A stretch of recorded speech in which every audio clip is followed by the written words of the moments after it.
Hello అందరికీ welcome back to my channel. This is Ramya Manu.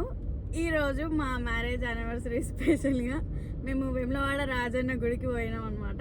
So అదే ఇవాల్టి vlog. నచ్చితే లైక్ చేయండి, మీ ఫ్యామిలీ అండ్ ఫ్రెండ్స్తో కూడా షేర్ చేయండి. నా ఛానల్ని సబ్స్క్రైబ్ చేసుకోవడం మాత్రం మర్చిపోకండి. హాయ్ చెప్పినాను.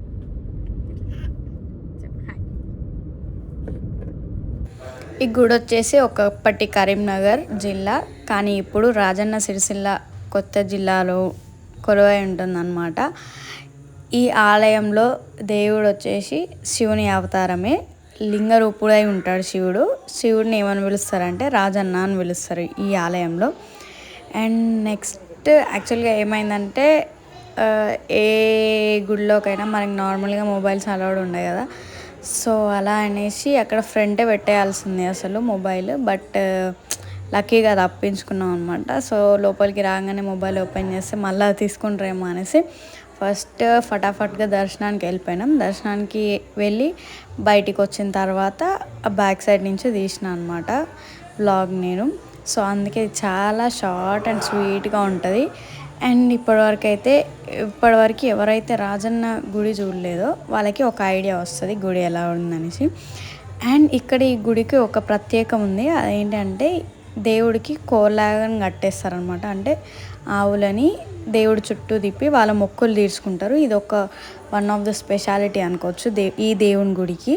మెయిన్గా మీరు ఇక్కడనే చూస్తారు మ్యాక్సిమం, నాకు తెలిసి ఎక్కడ లేదనుకుంటా. అండ్ గుడి ముందర సైడు చిన్న చిన్న గుళ్ళు ఉన్నాయి. ఆంజనేయ స్వామి గుడి అండ్ ఇక్కడ కాలభైరవుని గుడి కూడా ఉంది.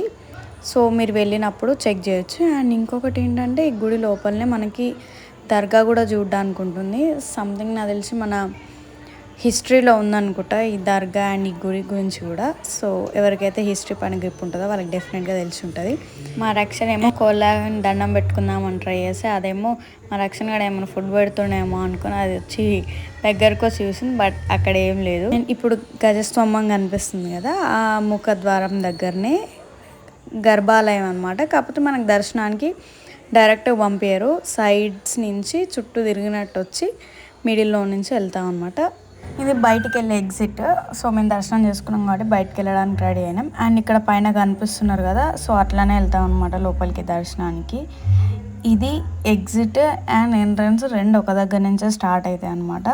కాకపోతే అటు సైడ్ స్టార్టింగ్ ఉంటే ఇటు సైడ్ ఎగ్జిట్ ఉంటుంది. అండ్ స్టార్టింగ్ నుంచి పోతే మనకి లెఫ్ట్ సైడ్లో ఒక గుండం లాగా ఉంటుంది అనమాట. అక్కడ స్నానాలు చేసుకోవడానికి వీలు ఉంటుంది. చేసుకోవాలి మొక్కున్న వాళ్ళు అక్కడ చేసుకుంటారు. ఇక్కడ నుంచి స్ట్రైట్గా ఒక 1.5 కిలోమీటర్ నడిస్తే బద్దిపోసమ్మ గుడి వస్తుంది అనమాట. మేము అక్కడికి వెళ్ళలేదు. మేము టెంపుల్కి రీచ్ అయ్యేసరికి ఆల్రెడీ 3 అయిపోయింది. మాకు దర్శనం అయిపోయేసరికి 4:30 ఏమో అయింది. మళ్ళీ అక్కడికి వెళ్తే మళ్ళీ అక్కడ దర్శనం చేసుకొని బయటకు వచ్చి మళ్ళీ మా ఇంటికి వెళ్ళేసరికి చాలా లేట్ అయిపోతుంది అనేసి సో బద్దిపోసమ్మ గుడికి వెళ్ళలేదు, దర్శనం చేసుకోలేదు. కాకపోతే మీరు వెళ్ళినప్పుడు డెఫినెట్గా అమ్మవారిని కూడా దర్శనం చేసుకోండి, చాలా బాగుంటుంది అమ్మవారి గుడి కూడా. ఇంకేంటి నెక్స్ట్ ఎక్కడ ప్లాన్ చేస్తారు? డెఫినెట్గా వేములవాడ రాజన్న గుడికే ప్లాన్ చేయండి. ఎలా అనిపించింది ఒక షార్ట్ అండ్ స్వీట్ వ్లాగ్? అంటే యాక్చువల్గా ఫుల్ వ్లాగ్ చేద్దామని ప్లాన్ చేయలేదు, ఎందుకంటే ఆల్రెడీ నేను వ్లాగ్ చేసినవి ఎడిట్ చేయకుండా చాలా ఉన్నాయి. అందుకే తీద్దామా లేదన్న డైలమాలు ఉన్నాయి. అందుకే ఫస్ట్ ఫ్రంట్ పార్ట్ మిస్ అయిందనమాట. వేములవాడ రాజన్న గుడి వేప చెట్టు దగ్గర ఉండే ఫ్రంట్ పార్ట్ మిస్ అయింది. అదొక్కటే తీయలేదు వీడియోలో. నెక్స్ట్ గుడి అంతా చూపించిన.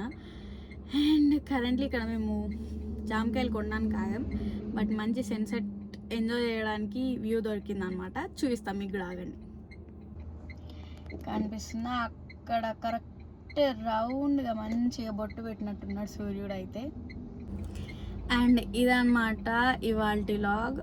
హోప్ మీ అందరికీ నచ్చిందని అనుకున్నాను. సో ఫస్ట్ టైం ఆబ్వియస్గా నా ఛానల్కి ఎవరైతే ఫస్ట్ టైం వచ్చినట్టయితే don't forget to subscribe to my channel. మీకు నచ్చితే లైక్ అండ్ షేర్ కూడా చేయండి.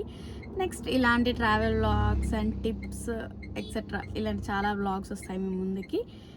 And finally this is Ramya signing off. Take care.